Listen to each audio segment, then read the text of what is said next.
Hello, everyone. I want to try to share some things in my journey from the beginning, and then the beginning of my faith, and how it all unfolded, and now taking me back to the beginning. Where I had been before the indoctrination, and with that said, many don't understand, like through my life, I always knew that there was, something for me to do. It's like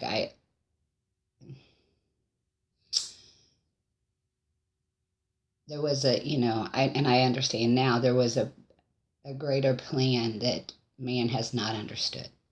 There's so much more going on here on this blue-green planet, but and none of it is easy, because it's through experience, and in these last 4 years of that great work is putting all these things together. And when you begin to see, you see what it all meant, and there's still more to grow. And I'm going to say real quickly, because I want to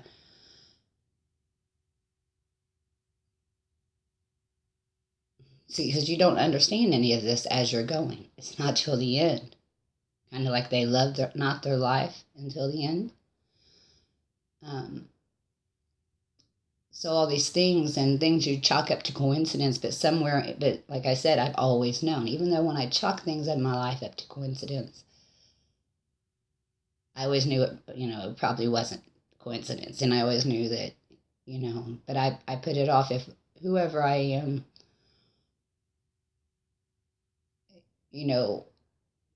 whatever would be in my life is going to be.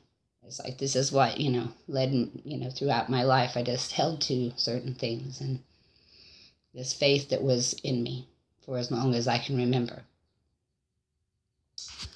Only it got defiled.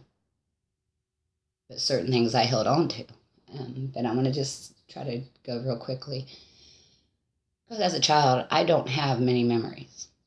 I remember being happy. And having love. Even though, my mother wasn't there and there were certain bad things, I remember just basically I was grounded in where I come from in a different time.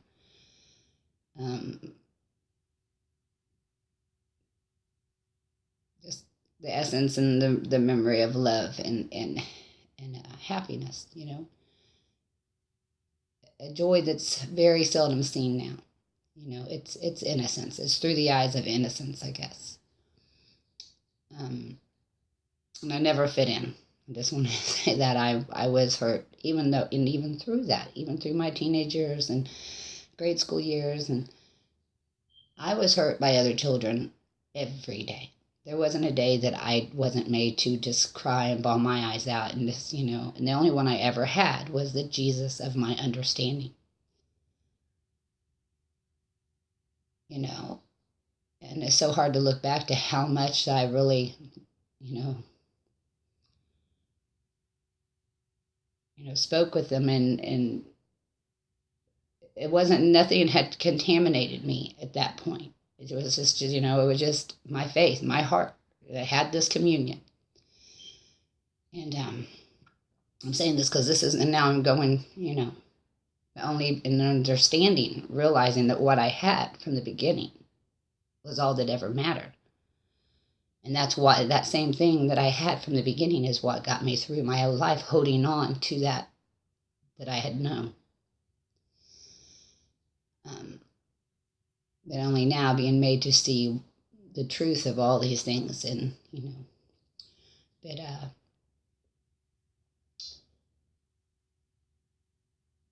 and there's other things as a child, and I'll say this, it's kind of hard. You just want to, people know where you come from. My uncles would always thought we was witches. You know, I always heard them since I was little. One of my nicknames was Witch Agatha. But what I was called my whole life was Pruny. No one started calling me Nancy until I was 16. I had a nickname, Pruny. And,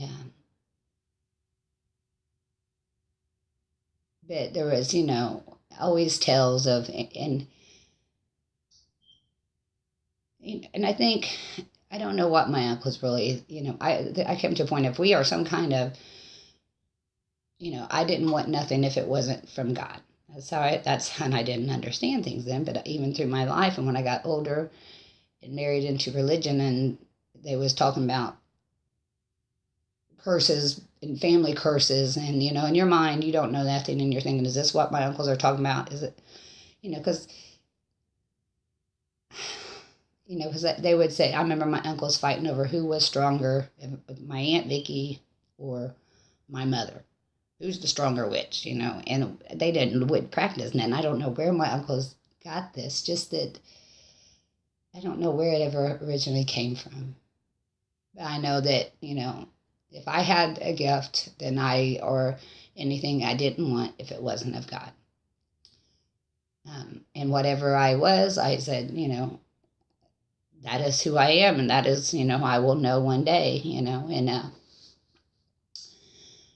because and then as a child, I would say things and happen. And, I always heard the stories that, like I'd look up from coloring in a coloring book, and I'd say, just look up and out of the blue and say, Bobby's coming over. And a couple minutes later, that person would be there, and then I've had experiences of those things through my life, the dreams that come true, but they're never exactly. They're never exactly how, there's other pieces that I never put together in, like, I might share some of them one time, because they're so close, you knew there had to be something there, and when I married, and, is that where I'm going yet? And then I had seizures for 3 years that doctors could never understand. I was a very lonely child. Although I was happy, I was always alone. I never had friends. And then there was the couple, but then still, even when I had those few friends throughout my life, they didn't know how closed up I was. They did and they didn't. And I just never belonged. And,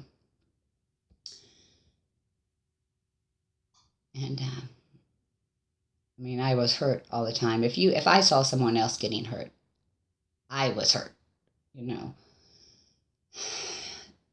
if I saw someone being picked on at school or a fight or something, if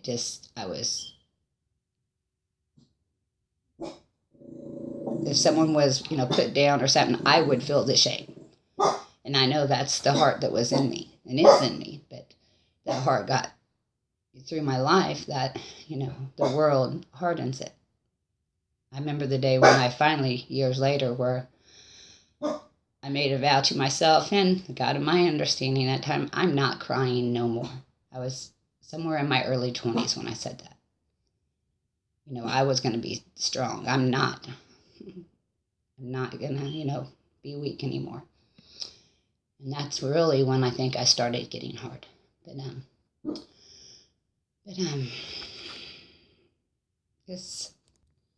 So I guess just to sum it up, all I had was my faith and that love that I knew.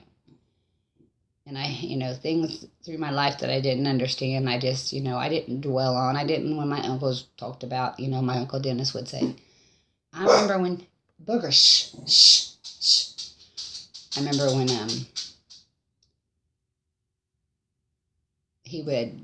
there was the story of when I was born, and they went to see Mandy the witch. It was supposedly this faith healer in Kentucky. That supposedly my mom, when she was young, supposedly warts had disappeared right off of her hand, right in front of her. That the woman prayed, the warts was gone. And I kind of always had faith that those things should be could be. Although I didn't have no doctrine, I had only had little, raising in church, because my mother took me out of church because I wanted to die to go be with Jesus, is what I told her. And so she didn't want man putting anything. So all I had in my life was faith in the Jesus of my understanding. And I don't know when the name was introduced to me.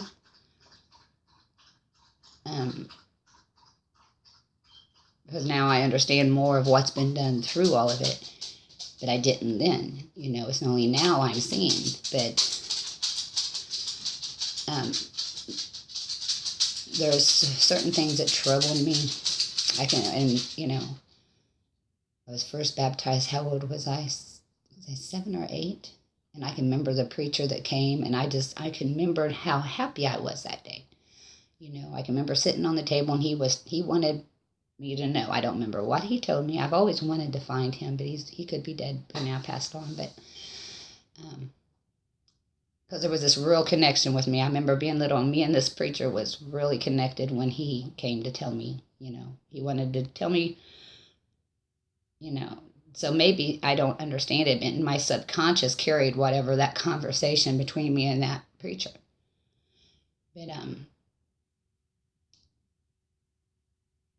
But I can remember before that preacher, it was when I was like when I was, I don't know, I want to say 5 or 6. And me and my mom and my aunt, I don't know if anyone else was there, but I can remember watching one of the Jesus movies, and he was on the cross, and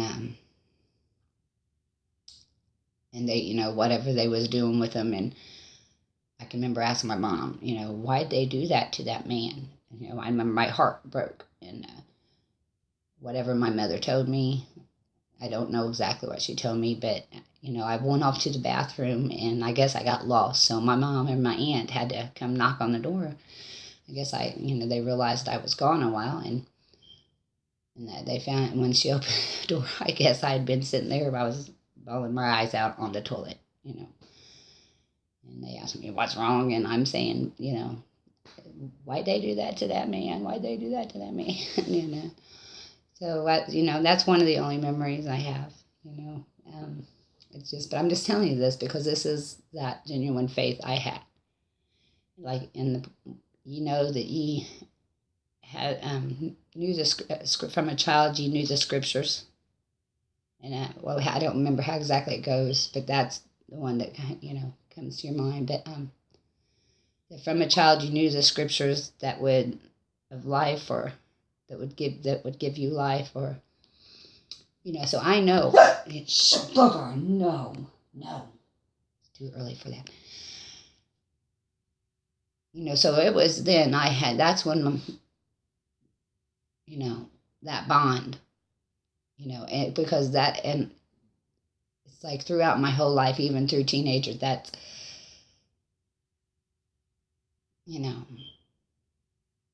until it was not until I was 19, 20 when I got with my first husband. The only one I ever was actually married in the eyes of man. The one I'm with now, we've been 10 years, and I don't have a paper, but it's not about a piece of paper. But that's when my faith began to be on trial. And I think I'm going to do this in a little, because I don't want to keep them long. I just want you to know that, I'm trying to take you along my journey. Because that was all I knew, was love, and it was genuine. It wasn't a thought. You took a thought, you didn't have it was just there. And the communion that I had when I'd pray, it was more, I would just, and like I said, whether it was just something in my childhood mind that a certain thing was with me until the indoctrination began, till my faith was put on trial. But ever since I was a child, when I would go to pray,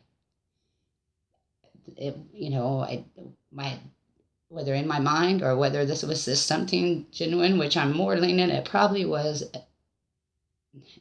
a gift of spirit for me to see like this. But every time, I wasn't just sitting in a room praying. It was right there with me, because the clouds I would see in my mind, and I never thought of it because it was just how it was. And, this is just how it happened when I go to talk to my only friend. And the clouds would part, and he'd be sitting on the throne. And it, it was just love. It was just a communion I had. And I didn't know any scripture book. That was just a connection that I had to love and faith that I knew. And this is the journey. That's how my journey began. And now, now I'm going to do this in parts. So this is the beginning of my faith, and when it was pure, when it was undefiled by man and the indoctrination.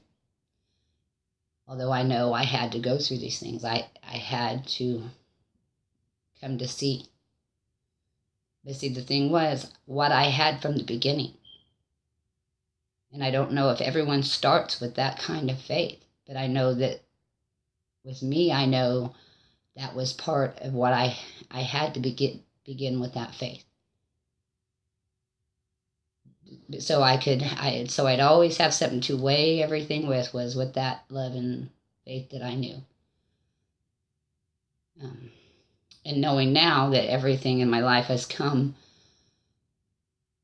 to be that, ordained, where I realized all these things in my life was not coincidence. So I know that faith and love that I had from the beginning was what I was established from then. Because no matter what I went through, it was always knowing. No matter what trial and doubts and darkness I went through, I always knew, as long as that Jesus that I knew, and that love that I knew from the beginning was true, I knew that as long as that bond that I had in the beginning was true, I would be brung through all of it. No matter what, I knew that kind of love that I knew would never let me go. Never, never do me no wrong. And that's what got me through my whole life and into where I am today. Right back to that level, only understanding. It's more than a name. And I don't have fullness of the understanding of what has all been worked through that name and what will be. That man has not understood. Because just as it's written,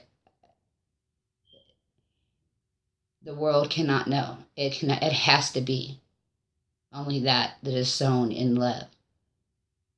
In that pure faith, not the fake faith that the world teaches one another. Not having the very thing within. I'm going to leave it with that, and then I'm going to go on to what happened after the corruption, and that will get to my first actual vision, I guess, dream vision, whatever.